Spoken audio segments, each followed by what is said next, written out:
ఆంధ్రప్రదేశ్ రాజధాని అమరావతి ప్రస్తుతం కూటమి ప్రభుత్వం ఆధ్వర్యంలో అభివృద్ధికి సంబంధించి శరవేగంగా దూసుకెళ్తుందనే చెప్పుకోవాలి.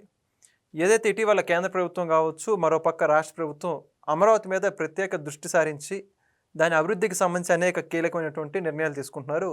దానికి సంబంధించి తాజాగా చూసుకుంటే అమరావతి, హైదరాబాద్ మధ్య గ్రీన్‌ఫీల్డ్ హైవే ఏర్పాటు కావచ్చు, మరొకటి ఈ యొక్క తిరుపతి, అదేవిధంగా కాట్పాడి ఈ రైలింగ్ సంబంధించి ఏదైతే డబులింగ్ రైలు పని ఉందో దానికి సంబంధించి కూడా కేంద్ర ప్రభుత్వం దాదాపుగా 1,150 కోట్ల రూపాయలు రిలీజ్ చేయడం జరిగింది. మొత్తంగా ఆంధ్రప్రదేశ్ రాష్ట్రం అభివృద్ధికి సంబంధించి కేంద్ర ప్రభుత్వం పూర్తి సహకారం అందిస్తుందని చెప్పడానికి ఇవే నిదర్శనాలుగా చెప్పుకోవచ్చు. ప్రస్తుతం ఇదే అంశంపై మనం పూర్తి వివరాలు తెలుసుకునే ప్రయత్నం చేద్దాం. మనతో ఉన్నారు senior journalist doctor Bharat Reddy గారు.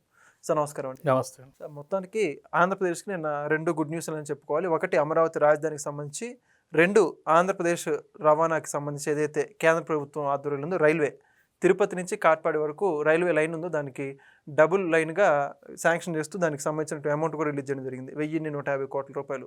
ఒక పక్క అమరావతి టు హైదరాబాద్ వరకేమో గ్రీన్‌ఫీల్డ్ హైవేకి సంబంధించినటువంటి డిపిఆర్ని రెడీ చేయాలిగా కేంద్రం ఆదేశాలు జారీ చేసింది.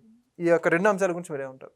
రెండోసారి అధికారంలోకి వచ్చిన తర్వాత తెలుగుదేశం పార్టీ మొదట్లో అధికారంలోకి వచ్చినప్పుడు ఈ రాజధానిని గుర్తించడం, అదే కాలం గడిచిపోవడం జరిగింది. ఒక 2 సంవత్సరం కాలం పైనే పట్టడం జరిగింది. రాజధాని ఎక్కడ పెట్టాలి ఏంది అనేది వివిధ సంప్రదింపులు, తర్వాత కమిటీ నివేదికలు, వీటన్ని తర్వాత చివరికి అమరావతిని రాజధానిగా పెట్టాలని నిర్ణయం తీసుకోవడం జరిగింది. ఆ నిర్ణయం తీసుకున్న తర్వాత వాళ్ళకు సమయం తక్కువగా ఉండే, 2 ఏళ్ల కాలమే సమయం ఉండే. అక్కడ ఆ సమయంలో అమరావతిని అభివృద్ధి చేయడానికి భూసేకరణ మాత్రం చేయడం జరిగింది. రైతుల వద్ద నుంచి భూములు తీసుకోవడం, అమరావతికి సంబంధించిన డిజైన్స్ చేయడం, ఇలాంటివన్నీ చేయడం జరిగింది. సరే, ఈలోపు డిజైన్స్ తీసి కొన్ని కట్టడాలు ప్రారంభించి సచివాలయం లాంటివి, హైకోర్టు లాంటివి, ఇలాంటివి కొంత కట్టడాలు ప్రారంభించే సమయానికి అధికారం కోల్పోవడం జరిగింది. ఎప్పుడైతే అధికారం కోల్పోవడం జరిగిందో అక్కడి నుంచి జగన్మోహన్ రెడ్డి ప్రభుత్వం అధికారం చేపట్టిన తర్వాత ఇక అది ఎక్కడ గెలిచిన కానీ అక్కడ దానికి ఇంచు ముందుకు కూడా వెళ్ళలేదు, అది అక్కడ ఆగిపోవడం జరిగింది. జగన్మోహన్ రెడ్డి కాన్సెప్ట్ ఏముండే అంటే అమరావతిని కొంచెం దృష్టి తగ్గించేసి వైజాగ్ అలాగే చూసుకున్నట్లయితే కర్నూలు 3 రాజధానుల కాన్సెప్ట్ తోటి ఏదైతే చంద్రబాబు నాయుడు తీసుకొచ్చిండో అమరావతిని నేను ఎంత పెట్టుబడి పెట్టినా అది చంద్రబాబు నాయుడుకే క్రెడిట్ అవుద్ది అనే ఉద్దేశంతో దాన్ని అక్కడ ఆపడం జరిగింది. 5 ఏళ్ల కాలం పాటు అది పెద్ద ఎలాంటి అభివృద్ధికి కానీ, ఎలాంటి డెవలప్మెంట్స్ కానీ, ఎలాంటి కన్స్ట్రక్షన్ కానీ, కట్టడాలకు కానీ రాజధాని అంటేనే అసలు అమరావతి లేకపోతే ఏదా అని మర్చిపోయిన సందర్భాన్ని కూడా మనం చూడొచ్చు. ఆంధ్రప్రదేశ్ రాజధాని అంటే 3 రాజధానుల కాన్సెప్ట్తో అమరావతి అనేదాన్ని కూడా చాలామంది మర్చిపోయిన పరిస్థితిని చూడొచ్చు. సరే, ఏదో మొత్తానికి 5 ఏళ్ళు గడిచిపోయిన తర్వాత రెండోసారి కూటమి ప్రభుత్వం బీజేపీ, జనసేన, తెలుగుదేశంతో వ్యూహాత్మకంగా చంద్రబాబు నాయుడు ముందే పొత్తు పెట్టుకోవడం జరిగింది. అందుకు అనుగుణంగానే కూటమి ఘన విజయం సాధించడం జరిగింది.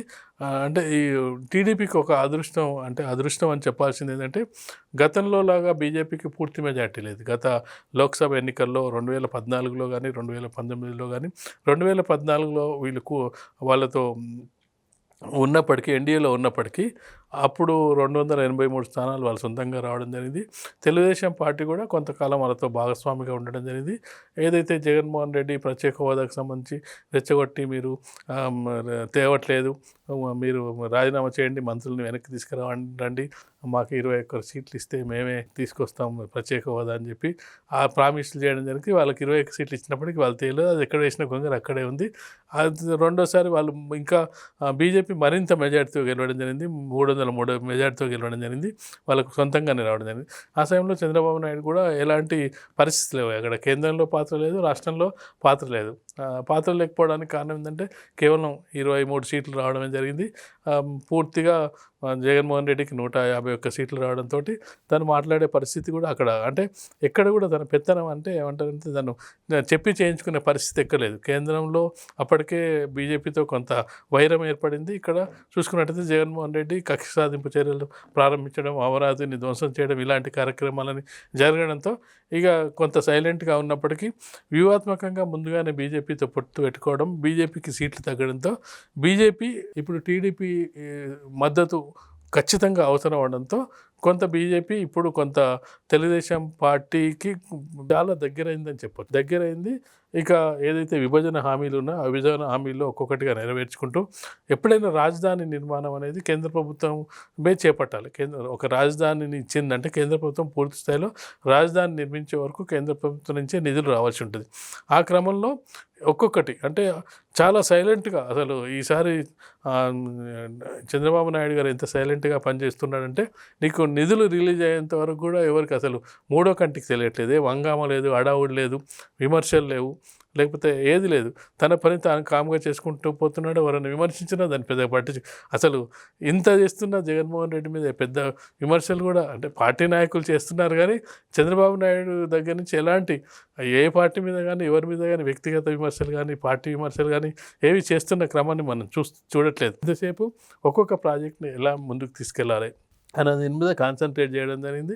దానిలో భాగంగా మీరు చెప్పినట్టుగా 1050 కోట్లు దానికి, అలాగే గ్రీన్ ఫీల్డ్కి, తర్వాత విజయవాడ చుట్టూ మనం ఔటర్ రింగ్ రోడ్డు, కృష్ణానది మీద వంతెన, ఇవన్నీ కూడా ఒక్కొక్కటిగా సాధించుకుంటూ పోతున్నాడు. అక్కడ పోలవరం ప్రాజెక్టుకి సంబంధించిన పనులు అంటే ఏది ఎప్పుడు ఎక్కడ చేయించుకోవాలనో దానికి సంబంధించి ఒక్కొక్క డిపిఆర్ రెడీ చేసుకుంటూ కేంద్ర ప్రభుత్వానికి సమర్పిస్తూ దానికి సంబంధిత మంత్రులను కలుస్తూ అక్కడ ఒక మానిటరింగ్ చేస్తూ ఏ విధంగా నిధులను ఏ విధంగా రాబట్టుకోవాలని చెప్పి బడ్జెట్ కేటాయింపు సమయంలో బడ్జెట్ కేటాయింపులు ఏ విధంగా చేసుకోవాలి ఇవన్నీ కూడా ఒక్కొక్కటిగా చేసుకుంటున్న క్రమంలో ఖచ్చితంగా ఈ 5 ఏళ్ల కాలంలో అమరావతి రూపురేఖలు మారే అవకాశం అయితే ఖచ్చితంగా కనిపిస్తుంది. ఓకే, మరి అమరావతి భవిష్యత్తు మాత్రం చాలా సేఫ్ హ్యాండ్స్లో ఉందనుకోవచ్చా మరి చంద్రబాబు నాయుడు గారి చేతుల్లో? ఖచ్చితంగా. ఇప్పుడు సంవత్సరం గడవకముందే ఇన్ని ప్రాజెక్టులు వస్తున్నాయంటే దాదాపు 50-60% కంప్లీట్ అయిందంటే నీకు ఒక షేప్ వచ్చినట్టే. తర్వాత ఇక అది కంటిన్యూ అవుతుంది. ఒకటి బేస్ పడడమే ముఖ్యం. బేస్ పడి ఒక 25% 30% స్టార్ట్ అయిందంటే నీకు దాన్ని చూసిన తర్వాత రేపు పెట్టుబడి పెట్టడానికి కూడా ఇండస్ట్రియల్ కూడా ముందుకు వచ్చే అవకాశం. అంటే జీరో ఉన్నప్పుడు రావడానికి ఎవరు రారు, ముందుకు రావు. నీకు ఒక 20% 30% డెవలప్మెంట్ అవుతూ ఉందంటే పెట్టుబడులు రావడానికి లేకపోతే ఆకర్షించడానికి ఇన్వెస్టర్స్ కూడా ఆసక్తి చూపుతారు. ఆసక్తి చూపడానికి మరొక సంవత్సరం గడిపినప్పటికీ కొంత రూపురేఖలు వచ్చిన తర్వాత అప్పుడు నీకు మనం హైటెక్ సిటీని కానీ ఈ సిటీని కానీ న్యూ సిటీని కానీ ఇక్కడ కూకట్పల్లి నుంచి యువతల్లో చూసుకుంటే మాదాపూర్ ఇవన్నీ అది ముందు ఏం రాలేదు. హైటెక్ సిటీ వచ్చిన తర్వాతనే ఒక్కొక్కటిగా రావడం జరిగింది ఇక్కడ ప్రాజెక్టులు. అసలు హైటెక్ సిటీనే కట్టి ఉండకపోతే ఈ ప్రాజెక్టులు వచ్చే అవకాశమే లేదు. అంటే ఒకటి బేస్ అక్కడ పడిన తర్వాత మిగతా రావడానికి అవకాశం ఉంటుంది. కాబట్టి ఖచ్చితంగా కూడా చంద్రబాబు నాయుడు ఈ 4 ఏళ్ల కాలం ఇప్పుడు సంవత్సరం గడిచిపోయినా ఇంకా 4 ఏళ్ల కాలం నాటికి ఖచ్చితంగా అమరావతికి ఒక రూపురేఖలు వచ్చే అవకాశం అయితే మనకు ఖచ్చితంగా కనిపిస్తుంది. Thank you sir. Please subscribe to Leo news for more videos.